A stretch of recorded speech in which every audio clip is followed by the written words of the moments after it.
how do you do? So this time I'm back with a very different format, that is YouTube, because I realized that while I was recording for Instagram Reels, the time frame that I was getting was very restricted. Like a 90-second time for a book review, I think is too little, because it does not let me deep dive into my own thoughts, marinate in them, and probably come up with ideas while talking to you guys. So this time I thought I'm going to experiment with a long format, with the liberty that YouTube gives me, with the access to record longer videos with no bar. I'm not going to take much of your time, but yeah, I'm going to let my thoughts free flow. With this thought, I did make up some notes for today's video, and it took me back to my parliamentary debating days, something that I used to engage in during my college time.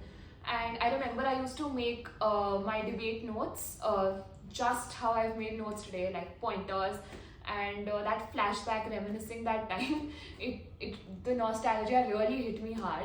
But I think that is also the need to hold on to that part of myself is also one reason why I record these videos, because it just gives me tangibility to past in some way, in some weird way that my brain accepts.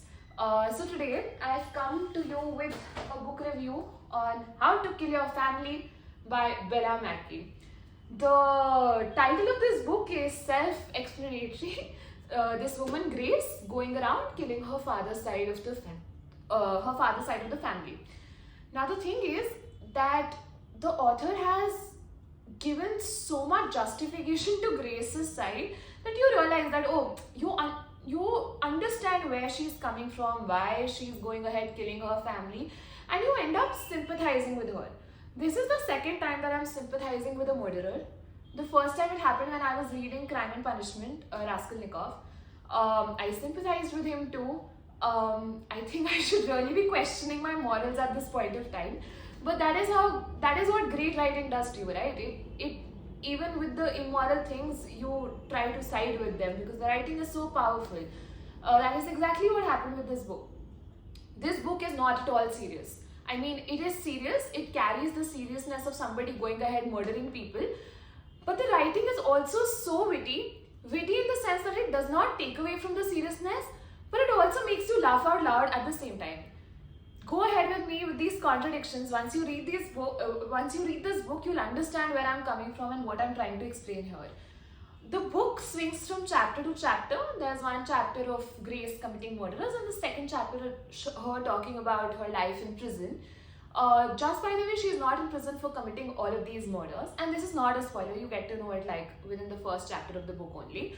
And I'm not going to give you any spoilers in this video, so you can go ahead with a very free mind. And I think the sort of balance that chapter to chapter journey creates is very engaging, and you really enjoy Grace's wit. The entire book is from Grace's perspective. There are parts of this book that subtly hint onto or like talk about feminism in a way, and therefore I think this could be a subsection. This book could be categorized as a subsection of feminist literature. Also, yeah, what was I also supposed to say? Yeah, something that I really found interesting was the social or class divide that this book represented. It was very on the face, on the face in a way that it's not disturbing to the reader, but in the sense that you realize, oh, this is something that I witness on a day-to-day basis, or this is something that goes around all around the world in every sort of society. The class divide is so real in this book. It's so on the face. It's hilarious, but also it led me to thinking that, when you don't have a lot of money in life, your entire purpose or your entire motivation or whatever you're doing in life is towards earning more money. That is what this capitalist world does to you. You're trying to earn more and more money to afford a lifestyle that you aspire of. Now, when you have that lifestyle, when you have tons of money, there is still a void in your life. It could be health related, it could be emotionally related. The more money that you get, the more insecure you become, is something that I've noticed around me, that like the more money you get, the more insecure you become. You think everybody is coming to get at you, and your arrogance also sort of comes in the way. So I think money is a double-edged sword. Once you don't have it, you aspire to have it, you work towards having it. When you have the money, you also have the void that accompanies with you. I mean, Instagram goes on to tell you that, oh, it's better to cry in a Ferrari, to cry in a metro or whatever. But I think it's a double-edged sword. But I think to each their own thoughts. When it comes to the ending of this book, I read quite a few reviews that talked about how they didn't really enjoy the ending. But I felt that I may not be a fan of the ending, but I felt like it somehow justified the entire book. Because I am a strong believer of whatever you send out in the world goes around, comes around back at you in some way or the other, the philosophy of karma. And I think that if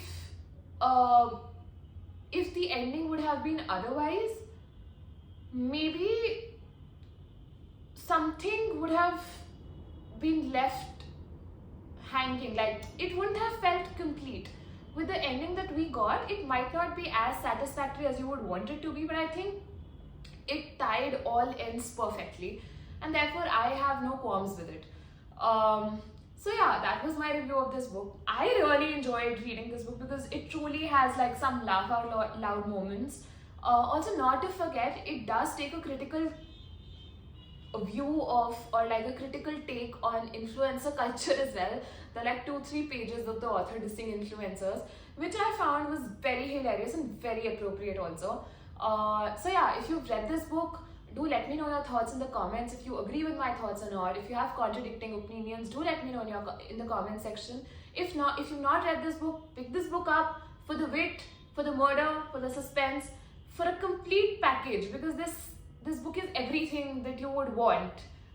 It's not a serious murder mystery. I mean, it is serious where it has to be serious, but it's also funny, as I've iterated in this 5-minute long video 10 times.